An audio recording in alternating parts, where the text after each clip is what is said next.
سورہ قصص آیت 14 اعوذ باللہ السمیع العلیم من الشیطان الرجیم بسم اللہ الرحمن الرحیم ولما اور جب بالغا پہنچے اشدہ اپنی جوانی کو واستویٰ اور پورا ہو گئے توانا ہو گئے یعنی صاحب عقل ہو گئے آتیناہ ہم نے عطا کیا انہیں حکمن حکمت یعنی نبوت و علمن اور علم و کذالک اور اسی طرح نجزی ہم بدلہ دیا کرتے ہیں محسنین نیکی کرنے والوں کو درجہ احسان پر ہونے والوں کو۔ اب یہ درجہ احسان کیا ہے؟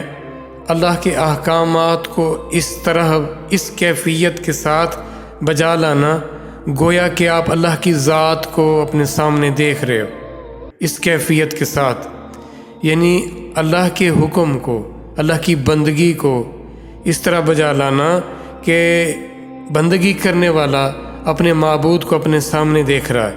اگر اس کی یہ کیفیت، اس درجے کی کیفیت نہیں ہو سکتی تو کم از کم یہ کیفیت ہونا کہ وہ ذات مجھے دیکھ رہی ہے۔ اب جو اس کیفیت کے ساتھ اللہ کا حکم بجا لائے گا وہ کیا کہلائے گا؟ محسن کہلائے گا، تو اور اس کا وہ عمل احسان کہلائے گا، محسنین۔ اب اللہ کی ذات یہ فرماتی ہیں کہ جو میرے حکم کو اس طرح بجا لاتے ہیں پھر میں ان سے جو کیے ہوئے وعدے پورے کرتا ہوں۔ اللہ کی ذات نے کیا وعدہ کیا تھا ان کی ماں سے یہ وعدہ کیا تھا کہ میں اس کو واپس لوٹا دوں گا آپ کے پاس، اور یہ پہلا وعدہ تو ہو گیا پورا، ان کی کفالت کے لیے ان کی ماں کو چن لیا گیا۔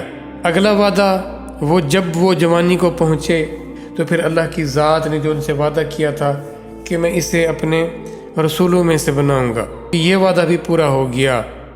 اللہ کی بندگی ایسے کرو، اللہ کے حکم ایسے بجا لاؤ کہ گویا آپ اللہ کو اپنی آنکھوں سے دیکھ رہے ہو۔ ہر ایک چیز تو اس کی نشانی ہے نا، اس کی کاریگری ہے، اس کی مہربانی ہے، اسی کی عطا ہے۔ آپ کا اپنا وجود بھی، جس جہان میں، جس زمین پر، جس آسمان کے نیچے ہم رہ رہے ہیں، جو کچھ بھی ہم کھا رہے ہیں، پی رہے ہیں، پہن رہے ہیں، جو تعلق، جو رشتے جن سے ہماری وابستگی ہے، وہ سب کے سب اللہ کے پیدا کرتا ہے۔ تو وہ ہر طرف اسی کی ذات تو ہے جلوہ گر۔ ہماری وہ باطنی آنکھیں یا عقل کے ساتھ ہم کیوں نہیں سوچتے، کیوں نہیں دیکھتے، کیوں نہیں ہم اس ذات کو ہر طرف دیکھتے؟ اب یہ ہے وہ اصل بدبختی یا جہالت یا کوتاہ نظری۔ اس کا علاج ہے حقیقی علم، اور وہ ہے قرآن۔ میرا آپ سب کا تزکیہ کرے گا، ہمیں وہ ڈائریکشن دے گا۔ آپ کا ہر فیصلہ، آپ کی پسند قرآن کے مطابق ہونی چاہیے۔ اللہ نے آپ کے لیے بہترین فیصلہ کیا ہے، اللہ کے احکامات کمال ہیں، اور جو اس کو نہیں مانتا گویا کہ وہ تکبر کرتا ہے، وہ اپنے آپ کو بڑا جانتا ہے، وہ یا پھر اپنے آباء و اجداد کی رسموں کو بڑا جانتا ہے، اور یہ بہت بڑا ظلم ہے۔ آپ کا ہر فیصلہ اللہ کے حکم کے تابع ہونا چاہیے۔ اعلیٰ کو چھوڑ کر میں ادنا کی طرف کیوں جاؤں؟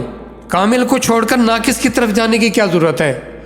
مہربانی کیجیے، ان رسموں کو چھوڑیے ان رسموں کے پیچھے پڑھ کر ہم نے اپنی انرجیز، اپنی مہلت، اپنا ایمان برباد کیا اور چھوڑ نہیں رہے۔ یہ ایسے سانپ ہیں جو ڈستے رہتے ہیں، ہمیں ذلیل اور خوار کرتے رہتے ہیں، اور پھر ہم آنے والی نسل کے لیے ان کو سجا سنوار کر ان کے ذمے لگا دیتے ہیں، ان کو سونپ دیتے ہیں کہ یہ تو اب تم ان کا خیال رکھنا۔